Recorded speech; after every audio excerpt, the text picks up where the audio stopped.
nom est Pierre-Luc Lupien. J'étudie le vieillissement dans un territoire en profonde transformation, la Gaspésie et les Îles-de-la-Madeleine.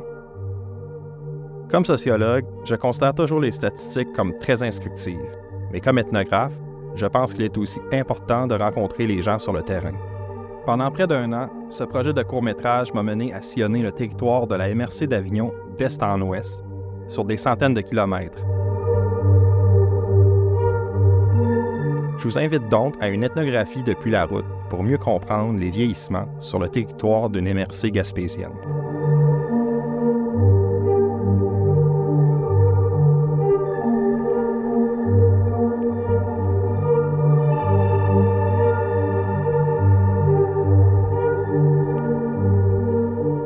Nous allons nous arrêter sur une réalité sur laquelle nous avons tendance à passer trop vite, celle du vieillissement. Rappelons que la région de la Gaspésie et des Îles-de-la-Madeleine est la plus vieillissante du Québec. Mais au-delà des chiffres, qu'est-ce que ça signifie pour les personnes âgées et la population de la région? La Gaspésie et les Îles-de-la-Madeleine représentent un terreau culturel des plus riches. On y retrouve une variété de genres de vie entre l'insularité, le littoral et l'arrière-pays forestier. Y habitent aussi les premiers habitants de la nation Mi'kmaq, des descendants des exilés acadiens et des loyalistes.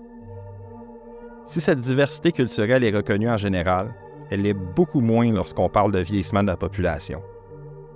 Avec ce documentaire, je souhaite contribuer à une meilleure compréhension de cette réalité.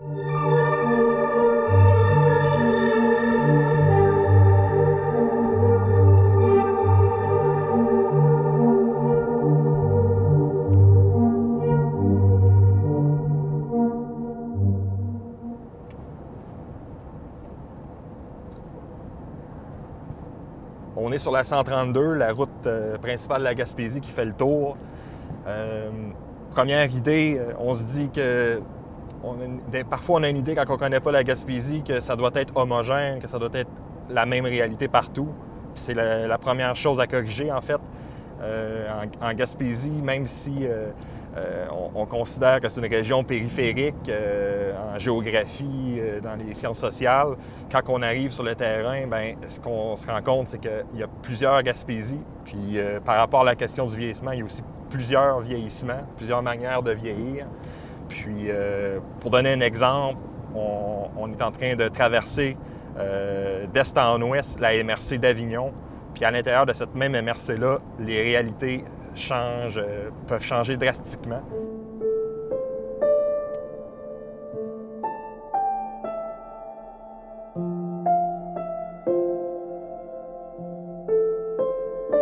Les 3 localités les plus à l'est de la MRC, Maria, Carleton et Nouvelle, abritent plus de 66 % de sa population.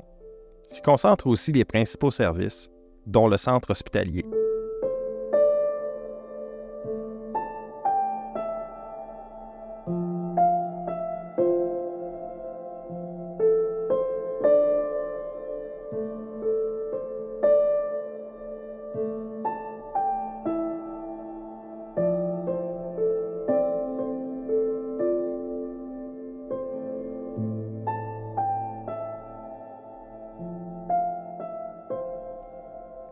Pour mon premier arrêt, je visite mon amie Elisabeth à Carleton-sur-Mer. L'âge avance et puis les problèmes de santé font surface un peu. Puis, n'ayant pas de famille proche ici, bien, moi, je voulais absolument m'organiser de telle sorte que je puisse choisir l'endroit où je voulais vivre et puis être le plus autonome possible dans mon déménagement, dans le choix de ce que je voulais. Et c'est ça, c'est ce que j'ai fait. Et puis là, je me trouve à la Belle Embarquée.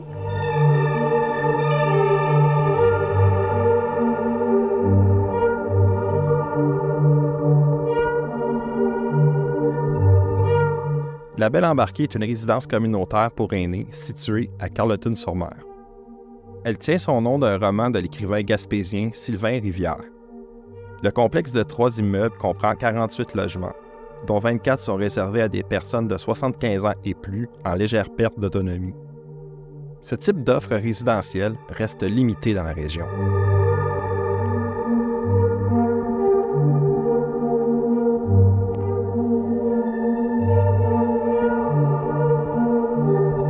Confrontés à une perte d'autonomie, de plus en plus d'aînés restent à domicile malgré les risques possibles. Malgré tout, certains doivent se résoudre à déménager, parfois très loin de chez eux, et ce, même s'ils demeurent toujours dans la même région administrative. Dans certains cas, ils peuvent même être contraints à quitter la région. Dans ce contexte, des initiatives comme la Belle Embarquée montrent toute leur pertinence. Cela peut éviter des situations de déracinement potentiellement dommageables.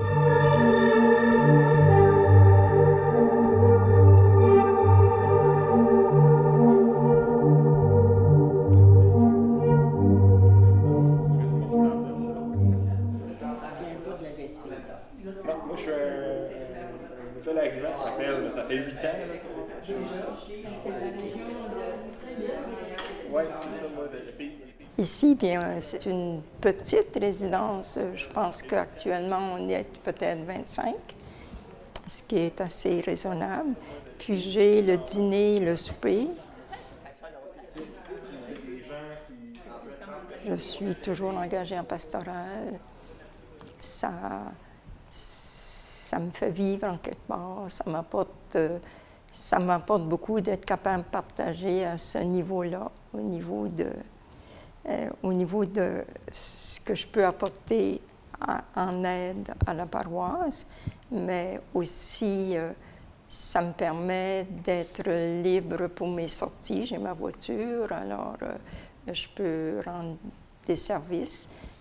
En vieillissant, là, plusieurs n'ont pas de voiture, ou bien je fréquente des personnes qui ont des difficultés de mobilité.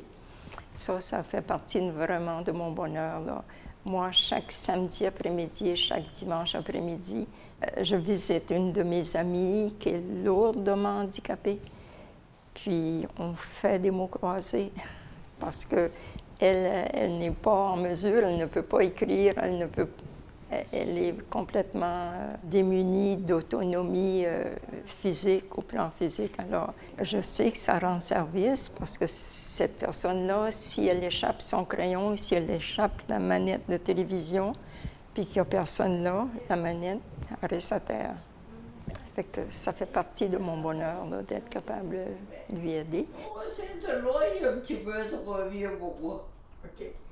Maintenant, pour bien, on peut vraiment, malgré notre âge, là, s'organiser des vies intéressantes. Là.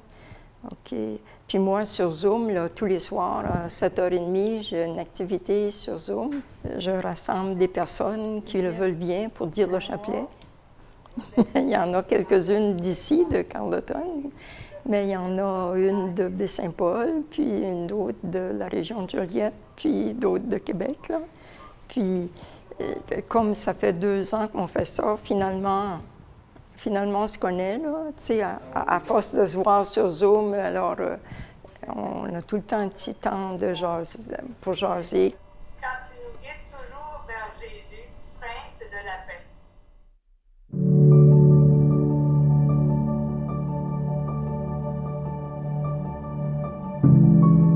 Je reprends la route vers l'autre extrémité de la MRC, 105 km plus loin, à Saint-Alexis de Matapédia.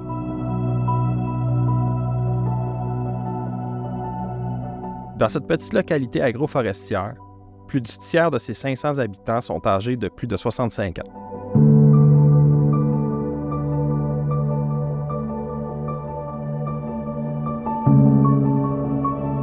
L'hôpital le plus proche est dans la province voisine, à Campbellton, au Nouveau-Brunswick.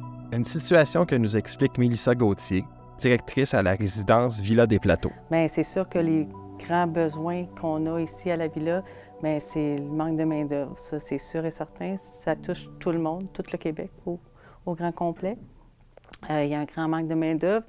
Mais dû au manque de main-d'œuvre, ici, bien, on a les manques de garderie. Fait que dans le fond, les personnes que j'engage, bien, ils ont besoin de garderie, mais bien souvent, ils n'ont pas de garderie. Ça fait qu'ils ne peuvent pas faire les chiffres que je dois leur faire faire. Ça fait que ça, c'est un gros problème qu'on a ici en région. Point de vue l'hôpital, bien, l'hôpital la plus proche, bien, c'est Camerton. Mais moi, mes personnes, bien souvent, ils ne veulent pas prendre l'ambulance parce qu'ils ne veulent pas aller à Camerton. Parce qu'eux autres, ils voudraient aller à Maria. Leurs docteurs sont souvent à Maria. Mais point de vue urgence, puis ça, je le comprends, c'est vraiment Camerton qui est la plus près. Comme au Nouveau-Brunswick, une autre province, en fait. Oui, c'est ça. C'est une autre province, puis c'est d'autres lois. T'sais. On a eu des gens qui sont décédés toutes seules à Camerton. Il y a eu beaucoup de cris d'alarme de citoyens qui ont entendu qu'il s'est produit des choses, mais qui ne pouvaient pas être au chevet de leurs parents. Là. Ça, c'est très gros. Là. Pendant la crise sanitaire, là, oui, c'est ça, oui, ça fait la manchette. Oui.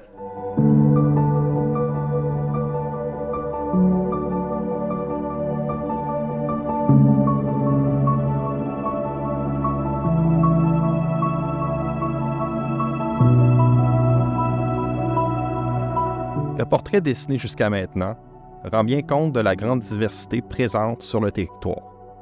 Les services et la population sont principalement concentrés dans l'est de la MRC. L'ouest est quant à lui un territoire aux multiples influences.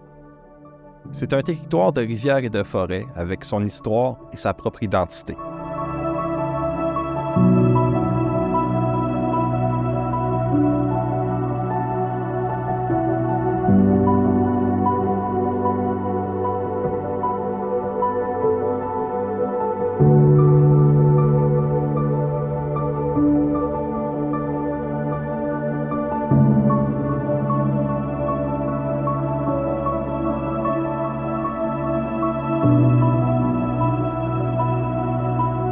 Toujours sur la route, je descends les plateaux vers le village de Matapédia où je rencontre Annick Galland. Elle m'expose les défis liés au transport des personnes qu'elle accompagne. Bien, moi, je suis à l'emploi du Centre d'action bénévole Ascension Escuminac depuis la fin octobre 2021. Je suis communément appelée UNITMAV pour intervention de travail de milieu auprès des aînés en situation de vulnérabilité. Le territoire il est vaste. Puis quand on prend, mettons, la MRC entre le point le plus éloigné à l'ouest puis l'hôpital, il y a 105 km. Fait que pour les gens, d'avoir des examens, ils sont vraiment dépendants, soit de leur famille, soit du voisin. Ici, au Centre d'action bénévole, on offre les services d'accompagnement médical. On offre le côté médical, mais c'est comme si par manque de bénévoles, par manque de financement, on oublie aussi le côté social. Fait que s'il y a une activité quelconque, s'il y a des loisirs, les gens, bien, il faut qu'ils se demandent à leur entourage parce qu'ils sont vraiment, la plupart du temps, isolés, qui n'ont pas soit le permis de conduire ou qui n'ont pas les moyens d'avoir un automobile parce que l'essence, les assurances, dans chacun de mes villages, les aînés, souvent, ils sont à pied. Puis c'est ici, au Centre d'action bénévole, qu'on coordonne pour les transports médicaux. Je remarque jusqu'à maintenant des différences significatives entre les petits villages des plateaux et les centres de services de l'Est. Mais qu'en est-il de la nation Micmac, premier occupant du territoire? Je rencontre Mitchell Severett Kaplan, intervenant auprès des aînés de la communauté de Gaskapéguag. Il nous donne un aperçu de leur réalité. Looking at it, we have probably over 100 elders within the community, so it is quite a few. A senior is looked at as age 65 and up. Well, we looked at as 60 and up, but even still, the term elder is also somebody who's well respected in the community, who has that wisdom, has that knowledge to pass on.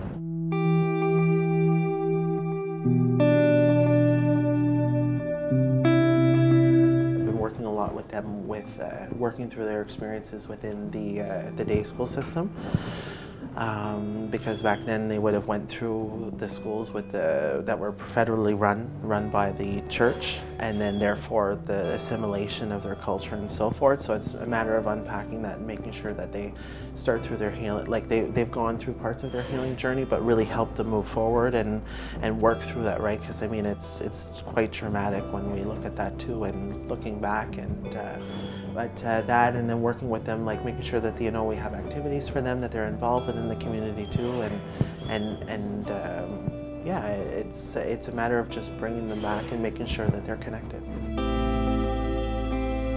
I think it's definitely like, it's kind of a similar reality within the elderly population here. And at the same time, they do have the same type of experiences, going through intergenerational trauma, going through those kinds of past experiences too. It's just a matter of making sure that, you know, that we keep the culture, we keep the language strong and alive, and making sure that their needs are met at the end of the day.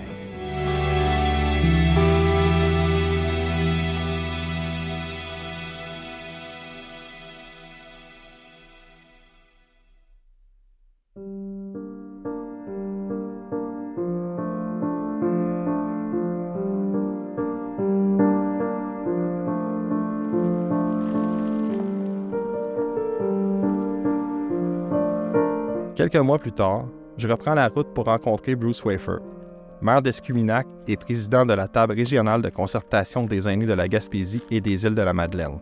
Il a longtemps été impliqué auprès des communautés anglophones de la région. Bien, du vieillissement, nous, en Gaspésie, on est au-dessus de la moyenne nationale concernant le vieillissement de la population. Et à l'intérieur de nos MRC, on a des villages, des municipalités qui sont encore plus avancées.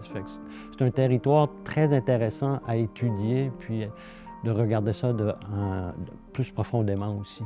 Bien, les impacts, dans les médias, particulièrement à Avignon, le sol migratoire et tout ça, on s'en sort.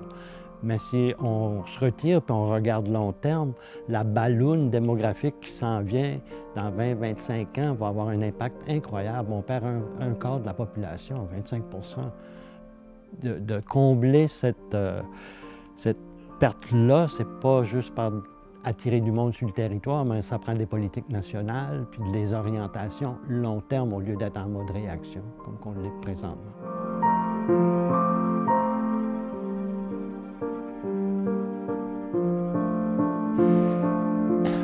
Il y a des besoins réels. Puis c'est des petites affaires. Mais quand tu es tout seul, puis tu as 80 ans, puis ton état physique ne te permet pas, c'est vraiment une source d'angoisse puis de stress. Je peux pas sortir de la maison, je peux même pas aller pelleter, ou j'ai pas de bois de chauffage. Fait que il y a des projets pilotes, là, puis de voir là, comme société, c'est quoi nos orientations, puis comment on s'organise. Il y a beaucoup d'aînés, leurs enfants ne sont pas sur le territoire. Ça se gère à distance. Mais à distance, tu ne peux pas aller pelleter ou rentrer le bois de chauffage et tout ça. Fait que comme société, comme collectivité, il faut s'entraider et tout ça. Mais là, l'entraide évolue. L'implication aussi évolue. Fait que c'est de revoir tout ça, là, comment on s'organise. Est-ce que c'est l'État qui comble le manque? On a du gros travail devant nous, là, comme société.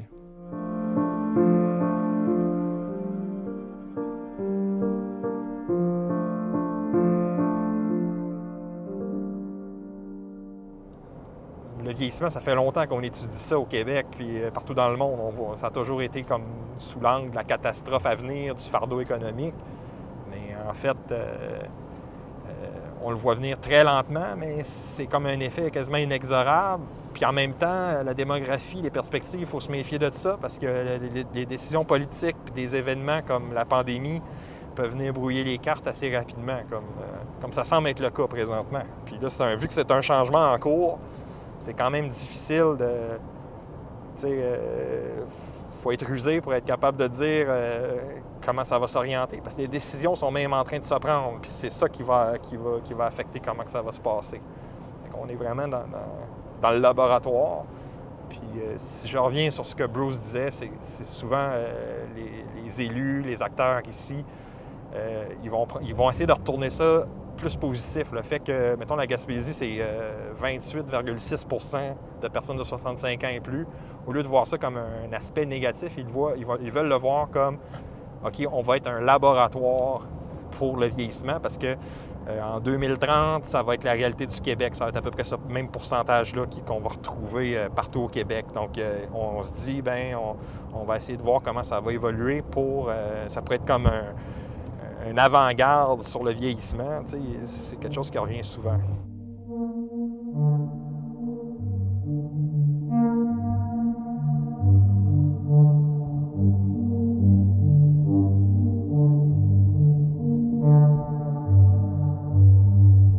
En fixant la route, je reste songeur. Quelle tangente prendra ce phénomène démographique annoncé? Un des constats de Brooks me revient à l'esprit. Le vieillissement de la population signifie aussi une chute démographique. Un mouvement de migration vers les régions s'est amorcé avec la pandémie. Toutefois, les politiques publiques concernant la ruralité n'ont pas changé depuis les mesures d'austérité de 2015. Mais reprenons la route, ici et maintenant, sur le terrain de l'intervention sociale.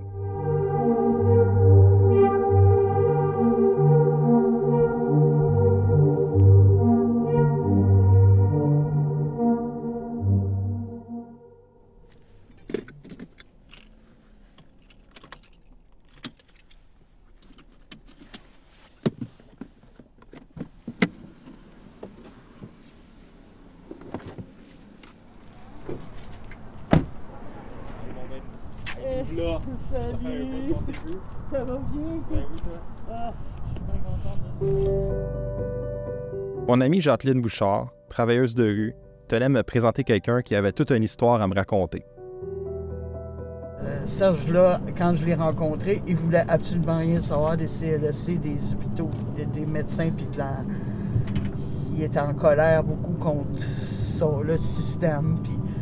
Fait que je l'ai un peu comme convaincu, tu sais, dans le sens de dire « Prends soin de toi, Serge, puis je vais t'accompagner, je vais y aller avec toi, puis... » Fait que, tu sais, ça revenu, fait qu'il dit « Ah, OK, je vais retourner voir un médecin, puis ça va... » Fait que... puis c'est là que ça a commencé toute la patente, que là, je réalisais que quand j'étais là, c'était correct, puis quand j'étais pas là, ce gars-là, il se faisait recevoir pareil comme un... En tout cas, c'est incroyable, là, c'est ça. Il n'y avait pas de respect de l'être humain autour de cet homme-là, tu sais, qu'il soit ce qu'il voudra.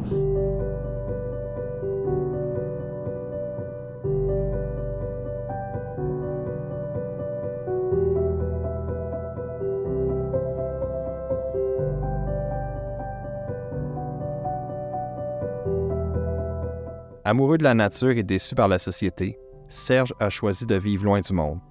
Je le rencontre dans sa maison, probablement la dernière à l'ouest de la MRC. D'abord, premièrement, moi j'ai la maladie de Crohn. À cause de cette maladie-là, j'ai été à l'hôpital de Camelton 3 fois.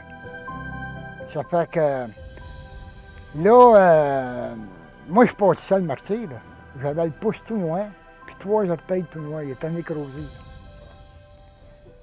La 3e fois que j'ai été hospitalisé à Camelton, là, il aurait été supposé de m'envoyer à Québec en ambulance. Ils l'ont pas fait. Bon, on dit prends l'autobus, monte à Québec. Comment tu veux que je prenne l'autobus, moi? Je pouvais pas laisser. Moi, j'ai un char, mais je pouvais pas laisser mon char là. Premièrement, je n'étais pas en état de chauffer pour me rendre là. Il est supposé d'avoir un service de bénévole ici. Fait que là, ça m'a coûté 150$ pour monter à Québec. Rendu à Québec, un autre 50$ de taxi pour me rendre à Québec, pour me rendre à l'hôpital. Là, j'ai l'autobus ici, ça passe à 1 heure. Fait que j'arrive à Québec, moi, il est rendu 4 heures dans l'après-midi, à peu près.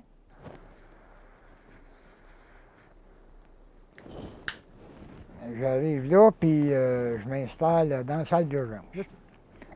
Rendu vers 6 heures le soir, la sécurité de l'urgence, hein, ils viennent me voir. Oui, c'est pas le droit de rester ici. Ben oui, mais j'ai dit, écoute, là, j'ai dit, il passe un autobus par jour. Moi, je viens de la Gaspésie. J'ai un rendez-vous à 8h30 ici demain matin. Qu'est-ce que je fais, moi, là? J'ai dit, je fais pas de mal ici, là, je ne dérange pas personne, là, je suis assis sur une chaise mais je bouge pas. Mais mon corps, il s'est droit. Puis moi, vu que j'étais en autobus, puis que je m'attendais pas, moi, d'être pris de voir. J'avais pas de bottes d'un pied, rien de ça. Moi, je tenais en soulier. Moi, j'étais en hiver, là, puis il neige. Puis j'ai un petit coat, un petit jacket sur le dos. Ils m'ont fait passer tout l'hiver là. Toute la soirée de voir. Ah. Ça, c'est la tuque de Séraphin. Rendu à 7 h le matin. Ben là, j'ai voulu rentrer à l'hôpital. Mon rendez-vous est à 8 h 30. Il dit, tu ne rentres pas ici avant 8 h. J'avais le feu. J'aurais pu dire ça avec mon poing sur la gueule. Ils ne m'ont pas laissé rentrer à l'hôpital avant 8 h le matin.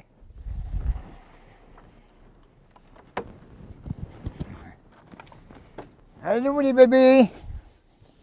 Puis ça, c'est pas tout. Le médecin à l'hôpital à Québec, là, je ne l'ai jamais vu. J'ai vu l'infirmière qui travaille avec le médecin. Puis je peux te dire que l'examen, là, ils me l'ont passé full speed.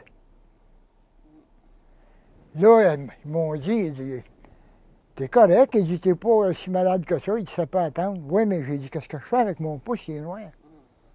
Qu'est-ce que je fais avec mes orteils qui sont noirs? Tu me dis que j'ai rien?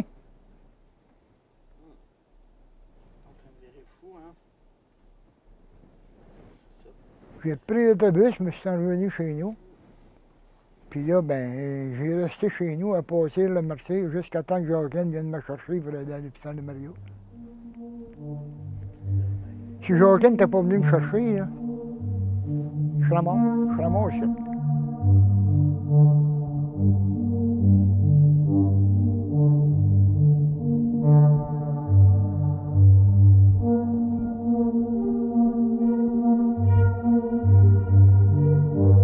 Cette dernière rencontre me laisse sans mots. Des approches de terrain en intervention ou en recherche permettent de sortir de l'ombre ce type de situation inquiétante. D'une extrémité à l'autre de la MRC, les personnes rencontrées sur la route nous ont montré différents visages du vieillissement. Nous pouvons parler de vieillissement avec un S. Le découpage politique et administratif peut facilement faire oublier cette diversité. L'espace est trop souvent considéré comme homogène, alors qu'il se différencie de manière marquée sur le plan social. Non seulement entre les communautés autochtones, francophones et anglophones, mais aussi en fonction des parcours de vie et des modes d'habiter des différentes parties de ce même territoire. Mon voyage prend fin, mais le questionnement se poursuit.